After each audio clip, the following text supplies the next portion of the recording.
Hello everybody and welcome to Chess 24. I'm International Master Lawrence Trent, and I thought I'd do a quick video for you guys today on a recent tournament I participated in here in Hamburg, which is the location of the Chess 24 offices. And there was a closed tournament at the Hamburg Chess Club. It was a Grandmaster norm opportunity. If you scored 6.5 out of 9 in the tournament, you scored a Grandmaster norm, and I very fortunately and very happily managed to do that, meaning that I only need one more norm for my title. So they might have to change a few things on the website. Keep my fingers crossed. And I thought I'd show just a few important games of mine from this tournament, a few important moments really, where things could have gone very differently and I wouldn't have scored the norm. But I suppose, as a lot of people will tell you, in order to score Grandmaster norms, sometimes you need a bit of luck, and a bit of luck was really on my side, and I managed to perhaps score half a point more than I should have, or even in some cases a full point more. And perhaps the first place to start would be in my game against Rasmus Svane. Rasmus, one of Germany's next big hopes. He's very young. I think he's not even 18 yet, and he already is closing in on the 2500 ELO rating, so extremely talented. And I reached this position against him in a very complicated King's Indian type position. I played the move 24 Queen D4.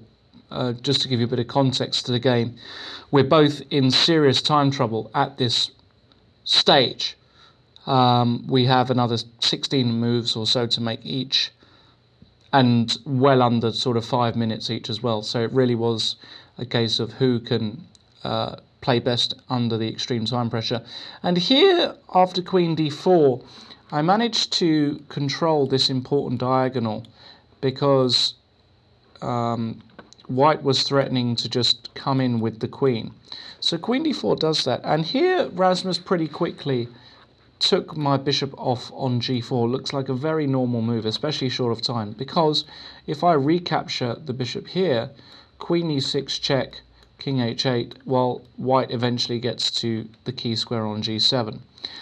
But I had another plan up my sleeve after Queen takes G4, and I believe I shocked Rasmus somewhat with my next move, but I'd planned this all the way back, and I played the move Knight F5, which is the only move to keep things alive for me.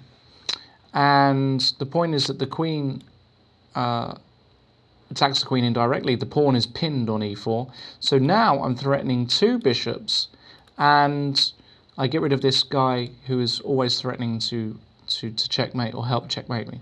So Rasmus played bishop f4, and now I played queen takes d3, and the other point is that, again, he can't take my knight because checkmate in one move. So back rank problems for White throughout here.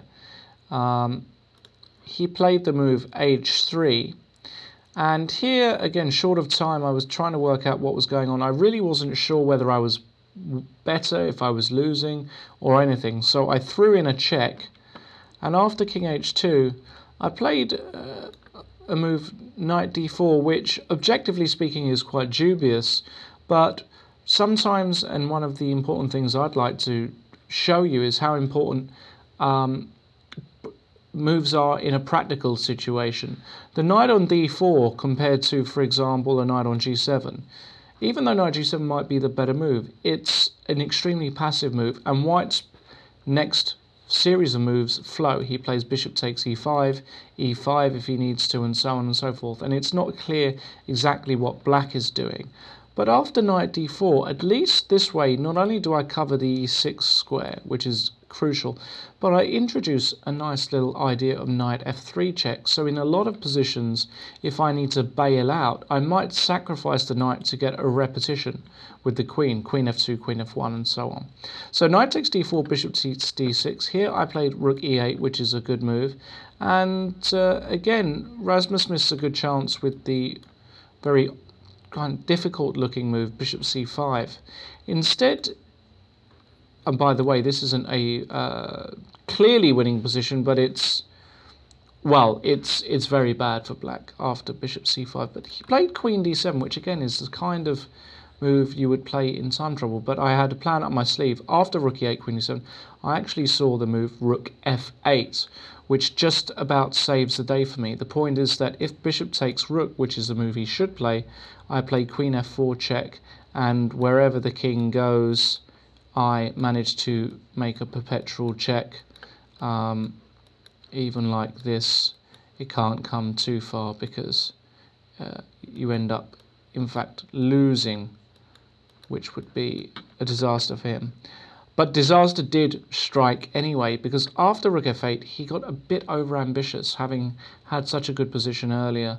It's sometimes difficult to adjust psychologically, and he played queen g4, which unfortunately for him is a huge blunder, because now my rook entered the game to f2, and what he'd simply missed is that after queen c8 check, king g7, there is no checkmate. Normally with this configuration of queen and bishop and the dark square control, there's checkmate, but my rook and queen cover all of these key dark squares, and in fact it's me who is giving checkmate, and I'm threatening knight f3.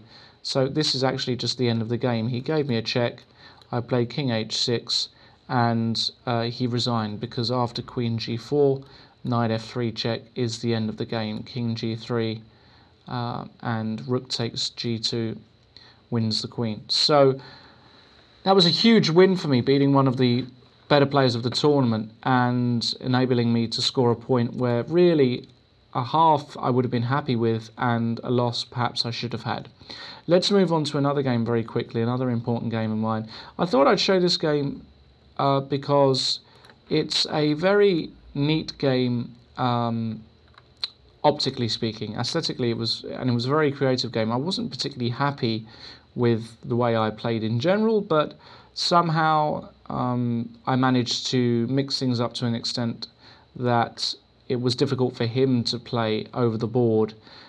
A computer would, of course, refute my attempts quite easily, but again, it's that question of practical play. So I played Ilya Zaragatsky, another Chess24 contributor, Grandmaster, and we reached a position after the opening where I had basically thrown all my pawns up the board in what looks like, blitz style. But actually, I was hoping to cause some real problems for him. And after the following moves, managed to move another pawn. Quite incredibly, I've moved, I can't remember how many pawn moves it was out of the first 12, but I think it's something like 11 or 12 out of the first 14 moves have been pawn moves, which is very rare. And in this position, all sorts of things are happening in the center. I'm threatening to take here, and so on. c4 was an interesting move. And after c takes d4, again, c takes d5 is interesting, but I played knight b5, and just I don't recall having a position like this. Thought it quite a cute looking position. Objectively, again, no good for me, but they had to have the two knights on b5 and g5 at the same time without really having any other pieces developed is quite neat. And if I just whiz forward to the next important position around here, I managed to mix things up sufficiently so that I've got some compensation. And here Ilya got into time trouble with me. I was short of time and played knight a6, which I believe is probably a mistake. And I answered with queen b3, which I was quite happy with, just protecting the knight. And the point is that after an exchange of queens, suddenly I'm only a pawn down. My bishop is really strong. I'm threatening all sorts of things. And we had a huge simplification, after which I certainly didn't stand worse. And again, somehow his king has ended up in the middle of the board, not mine. I castled, and incredibly, these are all pretty accurate moves, and it ended up being a draw quite quickly in this position. So after a completely wild game, lots of combinations and tactics and so on, keep your eyes peeled just in case we do put up a more detailed, annotated version of this game. that was another half point where I felt like it could have easily gone the other way on another day. And to finish things off for the moment, another very important game of mine was against the young German player Jonas Lampert, who is very talented, and I managed to win again another position where arguably I was in a slightly dubious position. And I thought I'd play creatively against these young guys. I played this idea of d5 on move 4, which I saw some time ago, was inspired actually by Karen Movsisi and another Grandmaster who played something similar earlier in the tournament. And the point is that you kind of get away from the main theoretical lines, which these guys know so well. And we got into a position where around here I sacrificed a pawn for some activity, but unfortunately it wasn't quite enough for adequate compensation. Here I played g5 though. It's a mistake, it's definitely a blunder, but again it's one of those moves that are more difficult to face over the board. The computer believes that castles queenside here is absolutely massive for white, and actually in the game I thought that might be the case, but Jonas immediately erred with knight e2, just trying to get rid of this pesky knight in the centre. But unfortunately for him, what he missed was that after knight takes e2 there is no real good response here.